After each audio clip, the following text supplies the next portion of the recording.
শুনছো? আমার অফিসে দেরি হয়ে যাচ্ছে, আমি আসলাম। কি ব্যাপার আজকে কটা বাজে? এত তাড়াতাড়ি বেরিয়ে যাচ্ছে, নিশ্চয়ই কোনো রহস্য আছে। দেখতে হবে এর আসল রহস্যটা কি। দিন না ম্যাডাম, 10টা টাকা দিন না, 2-3 দিন ধরে কিছু খাইনি। দিন না ম্যাডাম। তুই আর সময় পেলি না? দেখছিস আমরা কথা বলছি বয়ফ্রেন্ডের সাথে।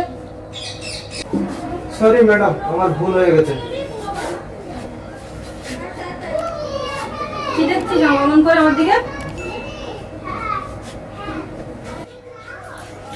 ও যদি তোর বয়ফ্রেন্ড হয় তাহলে আমি কে?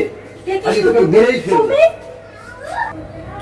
দাঁড়ান ভাই, একটা মানুষকে মারলে সে তো সহজেই মরে যাবে এবং সে শাস্তি পেয়ে যাবে, কিন্তু একটা মানুষকে বাঁচিয়ে রেখে এই অন্যায়ের প্রতিবাদটা আমাদের করতে হবে। আমরা সমাজকে দেখাতে চাই যে পরকীয়া করার শাস্তিটা কি। আমার ভুল হয়ে গেছে দাদা, আমি ক্ষমা করে দিই। আমার ভুল হয়ে গেছে, ক্ষমা করে দাও আমাকে। এসো, আমরা সবাই একসাথে আজ থেকে শপথ নিই, আমরা যারা এই ধরনের ভুল করে থাকি আমরা আর কোনোদিন এই ধরনের ভুল করবো না।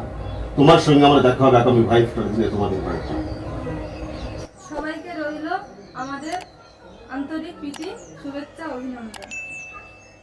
আমাদের আজকের এই ঘটনার মূল উদ্দেশ্য ছিল যারা পরকীয়া করে সংসার নষ্ট হয়ে গেছে তাদের আবার যাতে আমরা ফিরিয়ে আনতে পারি এই সমাজের বুকে, তাদের জন্য আমাদের এই প্রয়াস।